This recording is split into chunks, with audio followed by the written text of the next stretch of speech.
you research Syriac fathers. What are their place among many fathers that lived in Byzantine, in Rome? What's the place of these fathers, Syriac fathers? Well, I like to see Christian tradition as having not just Greek East, Latin West, which is how most people see it, but having three different elements. And the third would be what I call the Syriac Orient.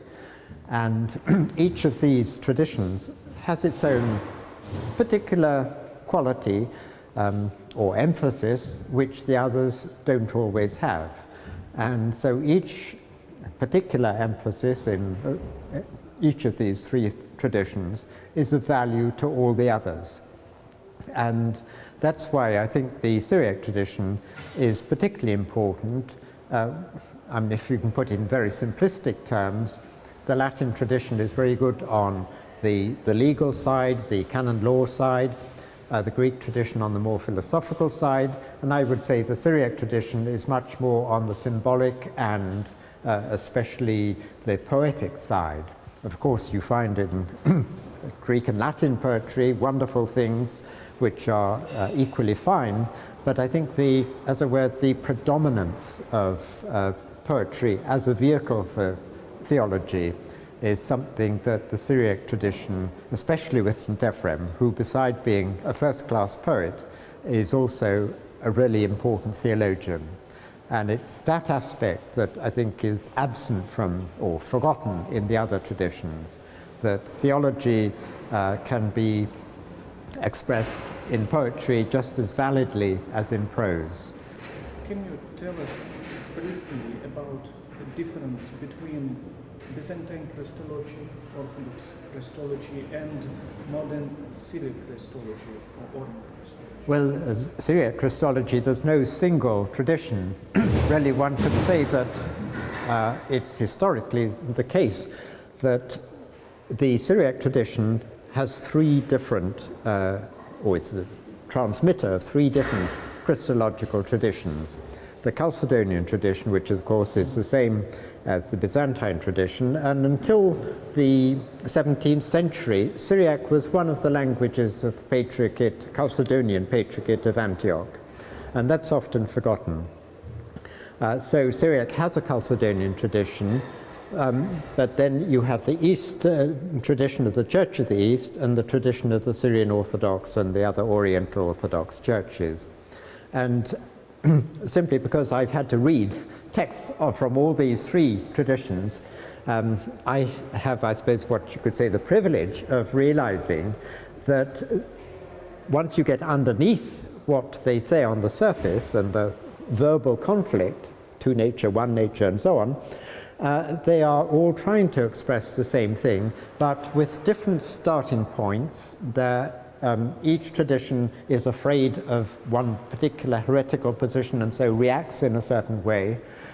And also in a particular, well, one could say they belong to a particular theological understanding of certain terms, and in particular term hypostasis and physis. These are terms which are clearly understood in different ways, and once you realize this, you can see how the conflict has arisen and also how it should be resolved, and indeed has been resolved by theologians in modern dialogue, but unfortunately that hasn't, as it were, gone further, because when you solve the theological problems, you find that the ecclesiological problems, but as I see it, basically the Christological problems and the differences are soluble and indeed have been solved in modern dialogue.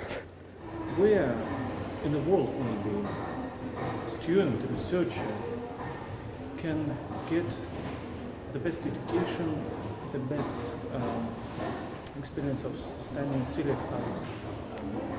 That's a difficult question, and at any one point it may be different. At the moment, here's my chauvinism. I would say Oxford is a very good place, not because I'm here, but because my successor, David Taylor, is very good, and he was one of my best students. And he has very wide knowledge, he's a very good scholar, he's very open, and I think he will go far. In a way, the trouble is, in Western academic world is in such a difficult position at the moment in the humanities. There's great uncertainty, and whole universities don't know what's going to happen to the humanities. In this country, it's, if you ask the Vice-Chancellor, he says, we don't know. We should be, the government should tell us what they're going to do. We don't know. And so everything is uncertain. So it's a matter of finding where there are good people, sympathetic people at a particular time. France is quite strong at the moment, Italy is quite strong at the moment in certain places, Holland, but different people have different aspects of interest. So it's a matter of exploring to find where is the best. But what I can say is that Oxford has the only taught master's course in Syriac studies. And I started this off about 20 years ago and found it extremely useful for getting people really into the subject. We have very intensive reading throughout the year. There's no thesis, but 4 exam papers with essays. So you get at least I hope people get a good basic knowledge of the tradition so that they can move on to do research in one particular field that they, or author that they choose for. Because there are very few places where you can study Syriac as an undergraduate, and it's always as a subsidiary subject, so you're doing it with other things. This course, this MA course, Master's Studies in Syriac Studies, it's unique outside India. India has, in Kerala, there's a good place. It's much cheaper than Oxford, but the standard isn't, of course, quite the same. But that is another possibility. They have good classes, good people, good library. The St. Ephrem Ecumenical Research Institute in Kottayam in Kerala. So these are the only 2 places in the world at the moment that have Syriac at a not at an elementary level.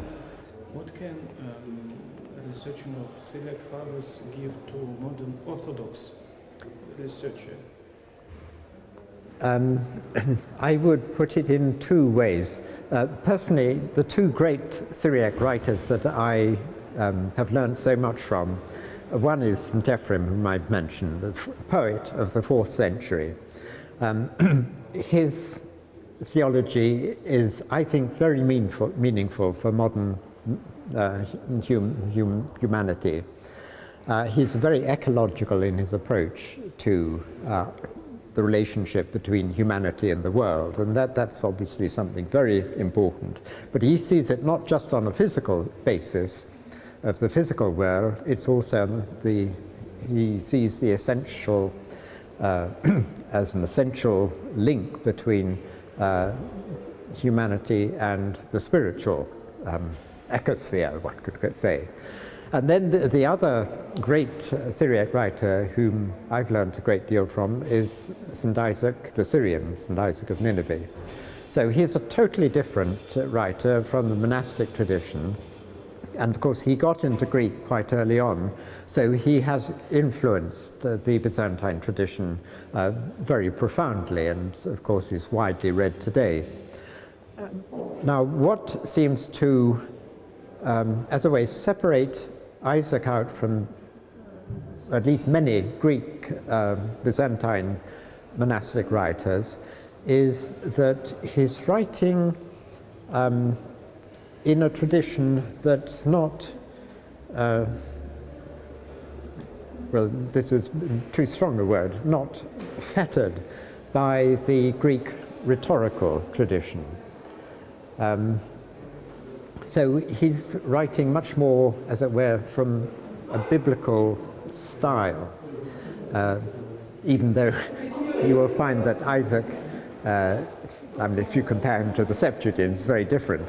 But what I'm trying to say is that his approach and the way he puts things is much more, should we say, pictorial in a way.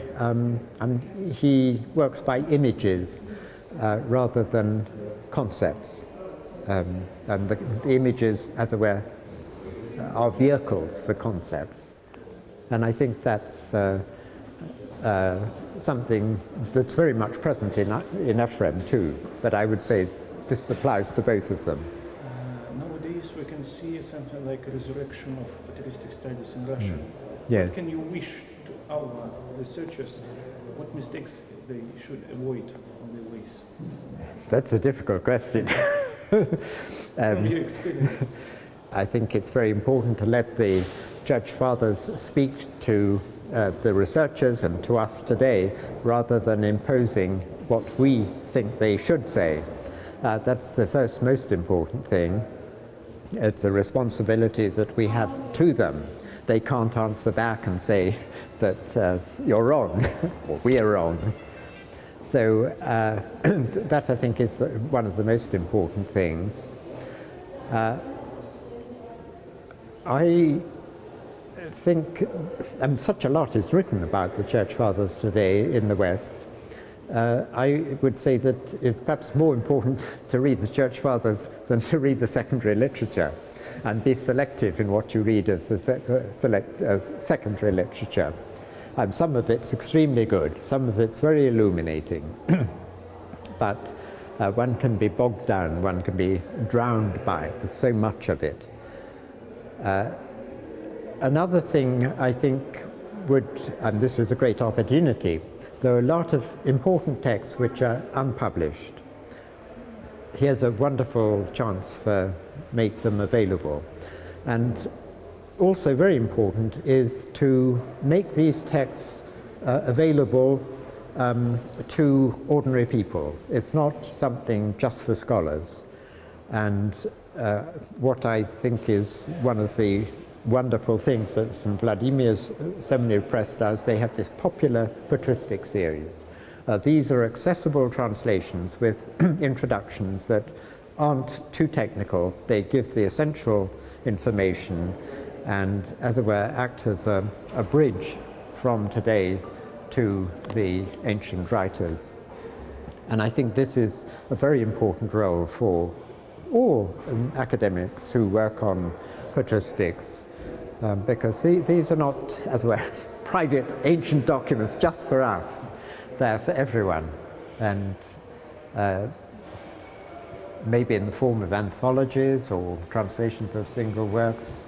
It's a matter of choosing things that are going to speak to a much wider public, and there are plenty of things.